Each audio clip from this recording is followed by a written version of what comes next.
Hello, and welcome to another episode of the Awesome in Seattle podcast. This is your host, Christian Nossum of the Awesome Nossum Group here at Wilson Realty Exchange. We are a group of Seattle area real estate agents and also investors. And today, I'm joined with Varun Jain of the Awesome Nossum Group and also a local Seattle real estate investor like myself. Hey, thanks, Christian. Nice to be here. And it's going to be great talking about this new Seattle zoning change plan. This is essentially the plan that was revealed by Mayor Harrell now a couple of weeks back. Yep. So, yeah. Yeah, it's a beast. This is a massive document, a massive plan. But I'm super excited to dissect this. I've learned a ton.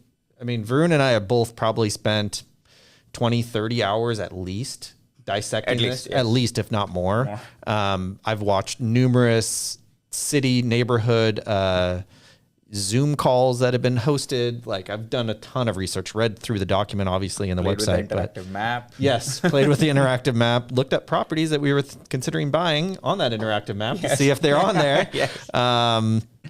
There is a lot to go over, and we are going to dissect this for you so you don't have to do all the research that we did, so that you can better understand what exactly is the plan moving forward. And this is going to be a game changer for our city, for both investors, agents, home buyers. And again, we've done the hard work of reading through this entire thing, watching all the community outreach meetings, and now you just get to learn from us, so you don't have to read through it all. So that's what today is all about. So first up, we're going to talk about embracing middle housing. So what is the One Seattle plan? Well, basically, it's a roadmap for where Seattle is going to grow over the next 20 years and beyond. Yep. It's a big deal. This is exactly what they're trying to do. And this is the first draft plan and draft growth strategy was released in March of 2024.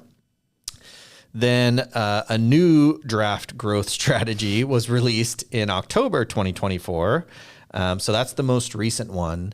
And that's where so much of this was added in. Yep. And this is really giving us a glimpse into what is to come with the new legislation. And all of this is happening because of the statewide House Bill 1110, as well as, is it 1137 or 1037? I can't remember that. Yeah, 1137. 1137. Yeah, I think so. Yeah. So the state is mandating that every city in the state has to create their own game plan to allow upzoning by June of 2025. So this One Seattle plan is just Seattle's plan. Every other city is going to have their own. Right. So you definitely, if you're investing or buying in other areas, you're going to want to see and keep an eye on what their plans are. Yeah. Some cities are ahead of the curve. Some are kind of at the back end. So yeah, just keep a track of your local municipalities and you should be able to make decisions based on that. Yep. So again, this is just a draft. That said, pretty sure a lot of this is going to make it through to the final bill that is passed. Yep. And we'll know for sure in June of 2025. All right, so if you want to hear more information about what exactly this One Seattle plan is, you can check out, and you should definitely check out, the zoning.oneseattleplan.com website. The city is seeking feedback. They want to know, and they're actually taking the feedback into consideration, which in watching some of these neighborhood outreach meetings, they incorporated some of that feedback, and I'm like, that was dumb. But they did what they did. You'll see some of the artwork where they added in trees, but then made it almost impossible to tell what they're trying to build. Yeah. Like, it was ridiculous. So that was one of the feedbacks. Yeah, but the big part of the new plan is the biggest game changer is allowing 4 units on every single family zoned lot or neighborhood residential zoned lot in the city. And that is just going to change what the city looks like, what your neighborhoods look like. And they're kind of focused on a few big kind of ticket items with this upzoning. One of the things is focusing on transit, use of transit versus cars. And so to allow more density near transit, not only will the new law allow for 4 units on every neighborhood residential lot, but you can build up to 6 if you're within quarter mile of a major transit stop. In Seattle, that means a light rail stop or a rapid line bus stop. And so that would push more density towards transit and reduce the number of cars on the road. That's the hope. That is the plan. And if you're outside of that quarter mile of a transit stop, the current proposal would allow you to build 6 units if you made 2 of those units affordable housing, income restricted units. So this really could have a profound effect potentially on allowing more affordable housing in the city. Yeah. We'll see if it financially makes sense for developers to do that or not. Right. I don't know. Yeah. Time will tell. All right. So the One Seattle plan also creates 3 new names for different neighborhood districts across the city. Some of these are confusing. Existing urban centers have now been renamed regional centers.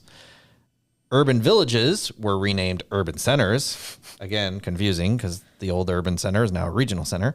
And then they added 30 new neighborhood centers, which these are places with a range of housing options centered around local commercial district and frequent transit. You can check this out where all these zones are in more detail on a map that the city has on the One Seattle website. This is kind of showing you, and if you're not watching on YouTube and you're only listening to the podcast, you should definitely try to check out the YouTube video because we have visuals for all this stuff too that we took from this One Seattle website. These neighborhood centers are new, and this is kind of a big deal. Yeah. And this is where I think there's a lot of opportunity potentially because these are generally smaller neighborhood, kind of the main drag, the main street of these neighborhoods like Wedgwood or any of these small neighborhoods where you have a couple coffee shops, maybe a restaurant, a bakery, a yoga studio, dry cleaner, you know, all the normal neighborhood things. They're promoting this more now, which I think is smart. Yeah. Because again, the city's goal is to not be so car dependent. They want us to walk. Yes. And we'll talk about that in a minute as well. And these are all places that people walk to. These are not places that people from other neighborhoods are going to drive to get there. Unless, unless there's like some amazing shop that is super, popular on TikTok or Instagram and people want to go. But I doubt that. So this is what the neighborhood centers look like. So there's, again, it's kind of these core neighborhood main drags. And they added 30 of these around the city. That's going to be huge, yeah. Yeah. One of the things that they're also promoting are corner stores. And corner stores, I don't know why they were outlawed before, because the original ones that are around, and I actually know the one that's on the screen right now, that's in Wallingford on 40th. They're kind of all over the city, but there's not a lot of them. Yeah. And they didn't allow them for some weird reason. It makes so much more sense if they do want that walkability to add these back in. So I think that was smart. Yeah. And there's a lot of rules and restrictions that they lifted to promote these. The one thing that they added was obviously it has to be on a corner, hence the name corner store. Yeah. They also expanded the size of several regional and urban centers. So they just made them much larger, and they created a new urban center at the future 130th Street light rail station that's right along I-5, so the Pinehurst area. That whole area is getting rezoned and into an urban center. So there's going to be a lot of development right around there as well, which it's pretty ripe for development. Yeah, it makes sense. I-5 is right there, light rail's right there, and it's not too far from 99 either, so it makes total sense. Yeah. Yeah. So let's talk about regional centers. So regional centers are areas like downtown, Capitol Hill, South Lake Union, U District, and they added a new one in Ballard. And I'm guessing that's because, again, more density, more businesses are now also in Ballard than they were when last time Seattle updated their long-range plans. Yep.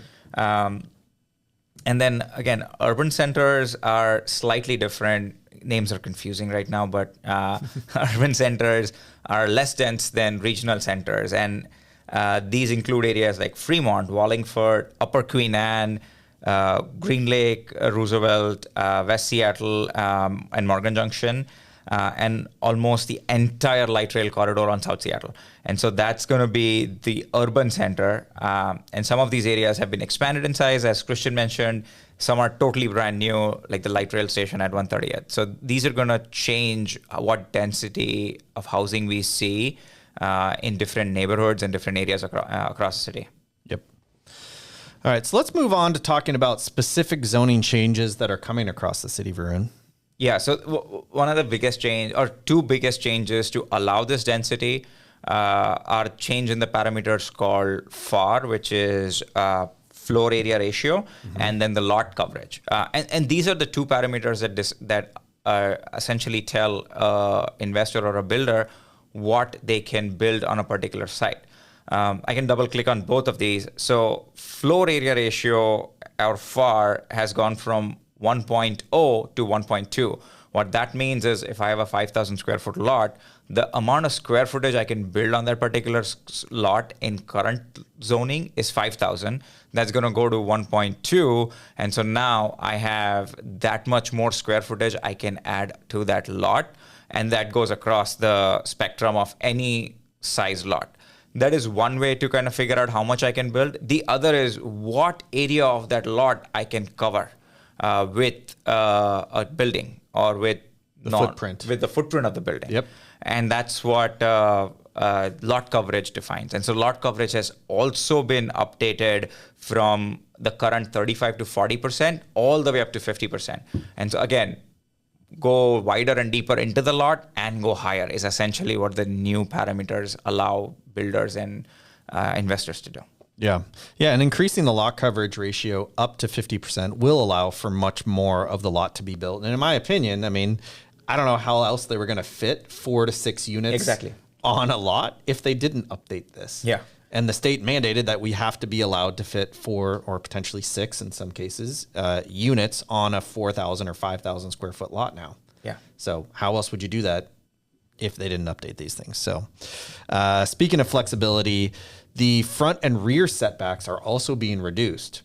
Again, they had to. There was no other way to fit these property or buildings on a lot without that. To explain what a setback is the distance between the edge of the property line and the start of the building. So this change will allow for a wider range of layouts.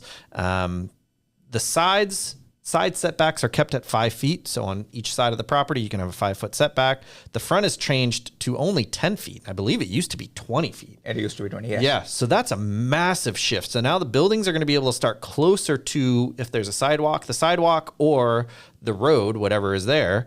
They're going to change the rear setback to 10 feet if there is no alley. If there is an alley, you can build all the way to the alley, which is currently the same as DADUs. Yeah. Generally, you're not building right up against the alley. You're leaving a little bit of room, but if you needed to, some people are building right up to the alley. It just depends on the alley and how wide it is and if you can still get a car in or park or whatever. Right. And just double click on setback. So one way to kind of quickly think about that is going from 20 foot to 10 foot, it gives me extra 10 foot. And assuming a 6,000 square foot lot, which is 60 wide and 100 feet deep, that gives me 600 more square feet of buildable area. Yep. That is huge when I can also go vertical on it. Exactly. So it's a big game changer. It might just seem like a small change on paper, but in implementation, it changes what we can build, how we can build it. Mm-hmm. And then the new rules also encourage porches, and they don't count against your floor area ratio or lot coverage. This is, again, the city trying to, as it's promoting density, it's trying to also incorporate open spaces into new construction. Mm-hmm. So this is, again, city's way to promote, you talking to your neighbor community, and having a more community feeling rather than just having a boxed-in building. You have more open spaces where you can have maybe a chair outside or a couple of plants. Mm-hmm. Yeah.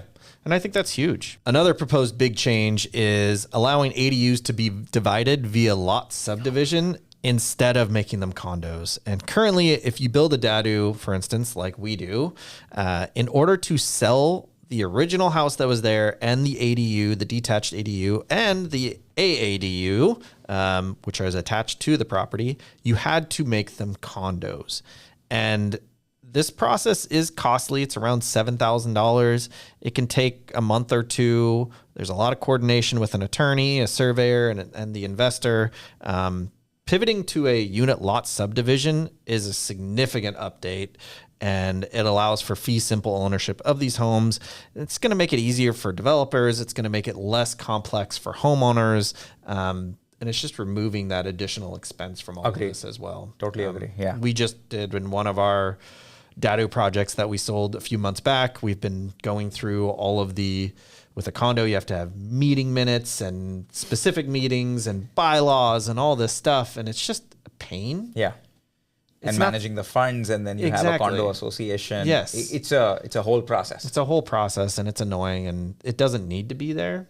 So removing that and just making it a fee simple lot, meaning you own the lot, you don't have condo rights, it makes it so much easier. So that's a huge plus. Agreed. Now let's shift gears to talk about different housing configurations under this new rule, right? Again, if you're listening to the podcast, we have a screen here that shows all the different configurations or samples of some of the configurations that... Definitely not all of them. I guarantee some brilliant architect is going to come up with some other way to maximize this. Exactly. It always happens. So these are some of the examples a city is proposing on the screen behind me. Again, if you're listening to it, highly encourage either watching this on YouTube or going to the city website and looking at these yourself. But yeah, there are a bunch of different examples on the One Seattle website, which shows configurations. For example, you can build 3 detached houses, all 3 stories tall, 1,500 square foot each, with a parking spot assigned to each one of them on a 5,000 square foot lot. This meets all the updated lot coverage and floor area ratio requirements as per the new law, while adding more units on the lot. And again, as Christian mentioned, these can be all subdivided as individual lots rather than a condo association. That means, again, we are squeezing a lot more housing out of the same lot of land. It's actually funny. I'm looking at this example, and they have like actual photos of properties where they've done this. And I sold in Ballard the 3-unit one. No way. I sold one of the units in the back years ago. That is cool. Yeah, that's funny. And the biggest news, which you just mentioned, but I'm going to make a big deal out of, is in this entire plan, I feel like the biggest news is that you can now build ADUs or DADUs, detached ADUs, up to 1,500 square feet. That's huge. From 1,000 to 1,500, that's a massive change. You can easily, and I guess another way to put this is, as developers, we were playing with the rules and figuring out, like I said earlier, alluded to earlier, how we could add more square footage than just the 1,000 square feet. Right. Because if it's on a hillside or a hillside and you have some of that square footage underground, that didn't count. If it's a pitched space and it's under 7 feet, that didn't count toward that 1,000 square feet either. Exactly.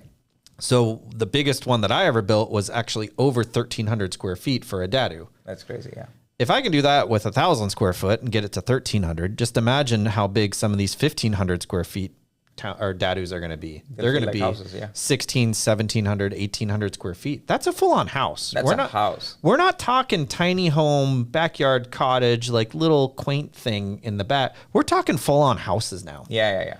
And I think that's honestly what they're trying to do. They want more availability for affordable family homes. Exactly.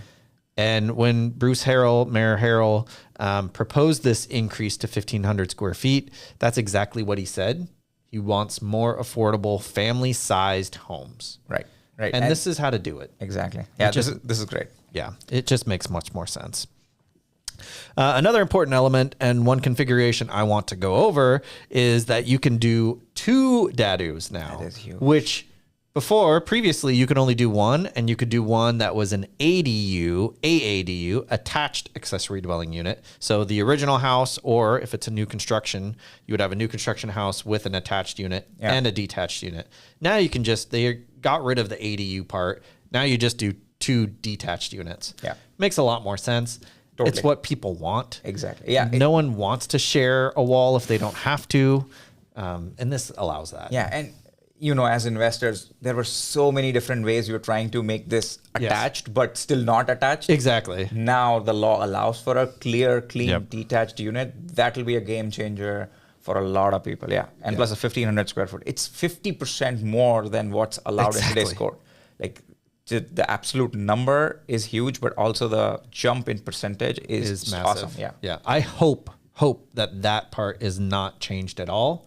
Yeah. If anything, I hope it goes up a little bit because I think people would actually appreciate that. They would, yes. It would allow more affordable family-sized homes. Yeah. That aren't, because I feel like any new construction single-family home built now is $2 million or more. Yeah. Every time. Exactly. There's nothing around $1 million-ish that's brand new construction. That's not a townhome. Right. These DADUs at 1,500 square feet, I think are going to be closer to $1 million. Now, I get it. $1 million is freaking expensive. I agree. But compared to what else you can get, that's new construction, that's well built, that is a detached home in Seattle. And you're not going to outgrow it in 2 years. You can easily exactly. have a couple of kids and still spread out in Yes. that house. And it's new construction, so you can not worry about maintenance and Exactly. leaky roof and all of that stuff, right? Yeah. Yeah. Yeah. It's huge. It's a game changer. Yeah, and the another configuration is when you have a detached home. Now, under the new law, you can build a 2-3-story attached home in the rear with garages of like a shared space. And again, these parking spots or garage, not the garage, but a parking spot or a parking pad can also go in within the setbacks. Oh, nice. Which is great for, again, more density. Yeah. If you can't build 2 detached homes, you can build essentially a duplex in your backyard. Yeah. Promotes affordable housing. You can rent them out. You can sell them. And it gives homeowners options. It gives investors options. And again, hopefully meets the end goal, which is more middle housing. Yep. And this is a great layout for maximizing space while still providing separate entrances for people, which is, again, that's what people want. They don't want to have to share an entrance and then there's an inner corridor to 2 different, you know what I mean? Like no one wants that. You don't want to see your neighbor. Yes. Honestly, it's people just don't. It's the truth. We could also see 2-3-story attached homes being added behind an existing home with half the floor area in the existing home exempt from the FAR limit. That's huge. That's huge. Yeah. And I get maybe break that down because that's one sentence that has a lot of meaning to it. So the existing house, and help me out here. Yeah. The existing house, only half of that floor area ratio is being counted towards the lot coverage. Yeah. And so just putting it in numbers, right? If you have, let's say, a 2,000 square foot house and your total floor area ratio that you can build up to is 4,000 square foot. Technically, in current code, all the 2,000 area of the current house would get deducted from that 4,000 and you would be left with 2,000. In the new proposal, only 1,000 is deducted from the total 4,000. So now you have 3,000, which means now you're building 2 1,500 square foot units. And as you alluded to earlier, 1,500 does feel bigger than what we have today. Yeah. Yes. Yeah. Plus, there's an option of 3 attached homes with a shared open space in the back of the side or the side if you have room. With the goal of, again, if you want a more community feeling, it allows for more community interactions, there's more shared space, there's more open space. The city is trying to play this balancing act of promoting more density while not taking away all the open space from the neighborhood. So again, all these configurations all play into that picture of let's build more housing, but let's not just cover the city with concrete. Let's make sure we protect or increase open spaces while building more houses. Yeah. And I think that is what it's doing. I think it's actually going to make more open spaces that make sense versus just having some random side yard thing that doesn't make any sense. Exactly. They're doing a good job. They actually really thought this through. I'm impressed with it. There's obviously little things here and there that can always be tweaked, and they probably will. Yeah. But overall, this is a very, very impressive plan. Another configuration. Again, there's tons of configurations. This one I love a lot. I like this one the best. Yeah, same. This is where you build 4 detached homes on one lot. 2 are facing the street, 2 are facing the alley, so it's almost like there's 2 different fronts of the building. There's narrow open space running lengthwise between the buildings, and this design optimizes the use of space while still providing the outdoor area. It's similar to the common townhouse setup minus the shared wall. Yeah. Where you got 2 in front, 2 in the back, maybe an auto court if they're, well, I guess in this situation, there's an alley, so you could just go drive straight into your garage from either the street or the alley. Yeah. And then you got that middle between the 2 buildings where it's a common area, which, again, people can hang out there, barbecue, let their dog run around, kids play, all that fun stuff. Yeah. And again, if you don't have the space, if you have a narrower lot or there are other things at play where you can't build 4 detached homes, you can always build 2 back-to-back duplexes. Yeah. Essentially 2 attached homes in the front, 2 in the back. If you don't have an alley, you can give access from the side of the lot. Again, more options is the key takeaway here, is a lot more options available to investors and builders. Yeah. Yeah. And there's a lot of exciting new configurations. I'm pumped to see, and I want to, and if any architect is watching this and wants to discuss some potential, I'd love to have you on this podcast. Yeah. To go over some maybe innovative designs that could be used, because I think that is going to be where the fun of this is. How can we make these new rules make the most sense for people? Yeah. With detached homes, because that's what everyone wants, at an affordable price that are as big as they could possibly be, with some open space as well. Yeah. And one thing is, people think of affordable housing as old rundown homes. This will change that. Like 100% change that. Your affordable housing will look nicer. It is new construction. It is low maintenance. And so, yeah, really excited to see what's going to come out of all of this. Not only the proposed designs, but what some awesome architects can cook up when they are kind of going through the detailed plan in June of next year. Yeah. Let's talk about height limits. So one of the other things that the plan addresses is the height limit. They are increasing the height limit from 30 feet to 32 feet. Again, adding more livable space, better designs. And also, pitched roofs are already allowed, but they extend up to 5 feet above the height limit if they meet the minimum pitch of 412. Yeah. And lastly, as we are also adding more housing, which means we need more energy. So again, going back to how much thought has gone into the plan, I really like and commend the city of Seattle on how much work they've put into it. Yep. In one of the new proposals, one of the things is a height exception for a shed roof, which is essentially a sloping roof that allows you to mount solar panels that face the sun. Again, good, innovative thinking, small change with a huge impact. Yeah, exactly. And adding that as not counting toward that height restriction is massive. Yeah. And again, it's just a little thing that they were like, hey, we need to do this. We'll add more solar panels this way because of this. Brilliant. Yeah. All right. So let's talk about some of these other changes. So the old RSL zoning category is proposed to be removed. Areas currently zoned RSL with low displacement risk, which they have a whole section on that. We're not even going to talk about this because that's a whole nother discussion. Yeah.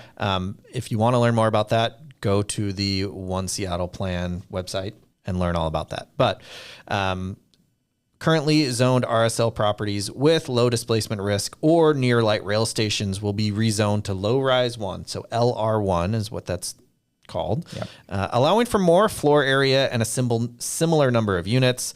This makes sense as it was originally created with the intent of adding more density, but when the DADU zoning laws were added in 2019, RSL rules didn't change at all. Yeah. And it almost made it impossible. I mean, you could still do it, but it was much harder to build a DADU in an RSL zone lot. Yeah.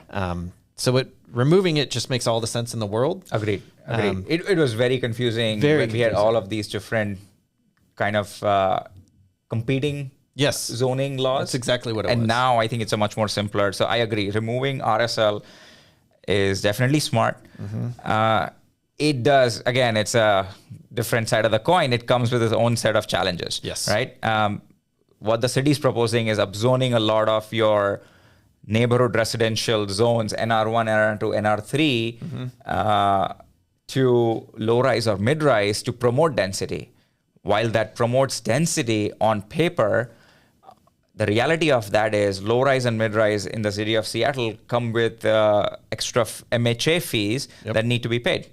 Can you talk about more about MHA fees? I think this is important for everyone to learn. So an MHA fee stands for mandatory housing affordability. And it's when a developer contributes either a payment, most of the time, or a benefit, like low income housing units, to a new build construction project in specific zoning areas. So the city of Seattle requires MHA developer contributions to mitigate the impacts of that new development on the current area that's there. The issue is these fees can make new construction less favorable sometimes and could ultimately work against the goal of increasing supply of new homes. For instance, personally, I was reviewing and considering purchasing this lot in the U District, very near the freeway, very run down home, lots of issues going on. Like roof was leaking, furnace was on its last legs. It just was, there was mold, like it was in bad shape.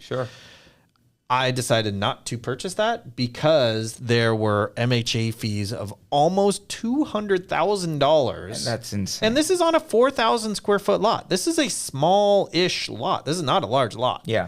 So in order to develop that, I would have had to pay an additional almost $200,000, which is ridiculous. And it made it completely unaffordable to do. So now that derelict property is just going to sit there and deteriorate. And the other challenge with MHA fees is the city wants that upfront before they issue the permit. And so it creates a huge burden, financial expense upfront before you can even break ground. And that is why, even though low-rise, mid-rise have existed as zoning for a while now, we've not seen as much development as the city would have hoped because the MHA fees are pretty high. Again, MHA fees range from, I think, $5 all the way up to $30-some. Again, check the Seattle website. I do hope they address this part in the final bill, where either they reduce the fees or they do away with it completely, or give the builders an option to pay it once they actually sell these units. So or the financial construction is complete. If they're going to keep it. Right. Because doing it at the end makes a lot more sense. Because as developers, we are generally borrowing the money to build these projects. At higher interest rates. At a much higher interest rate than like a standard single family home purchase. Right. So if we have to add $200,000 on top of that up front, and now we're paying at 10, 11, 12% interest, $200,000 for the entire 18 months or whatever it is to build this property out, that's so much additional cost for us. It just makes it not worth it. It's like $30,000 holding cost over a period of 18 months for a $200,000 loan. At 10%. It's extremely expensive. It's criminally expensive to hold that much, and it just kills the project financials. And as Christian mentioned, those old homes will then continue to sit there till the price drops low enough where then a builder would be able to build it. And it's just, and the only person you're hurting in that situation is that current owner of that property, who their property is now worth less because of these fees. Because a developer isn't in the business of losing money.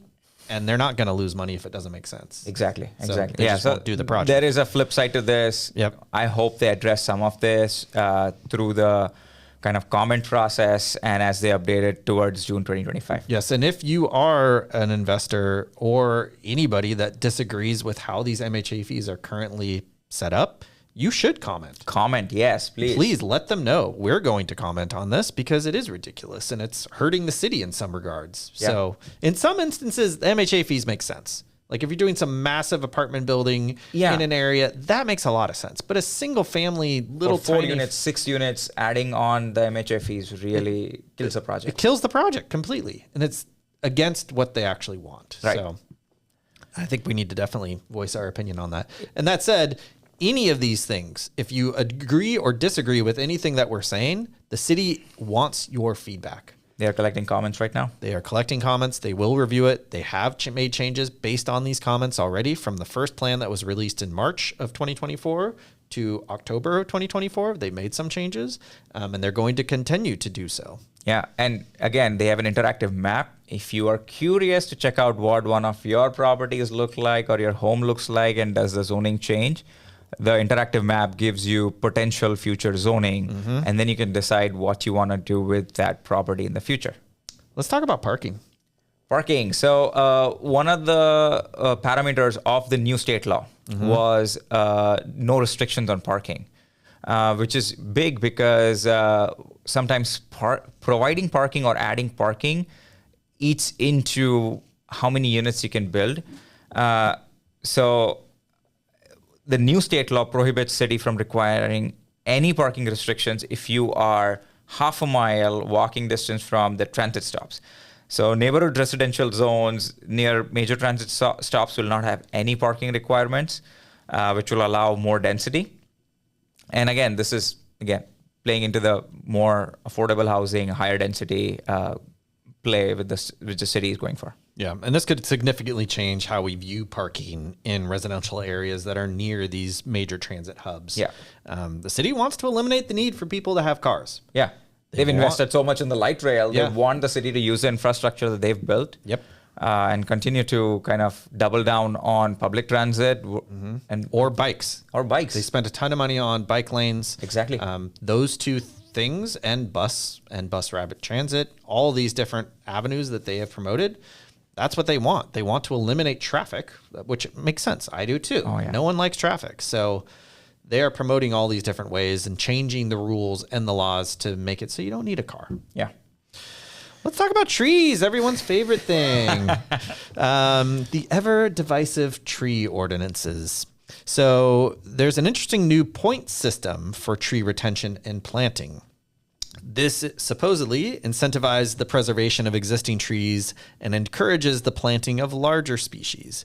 According to the city, it's a win for both development and environmental sustainability. I didn't see a ton about this in the One Seattle plan. Maybe I just missed it, but I didn't understand the point system very much, so maybe it's still in the works. Yeah, I think we need a little more clarity on the point system on how they are going, like which species they're going to allow and all of that, where the arborists who know the details can advise investors like us on what we can do with certain trees, what we cannot.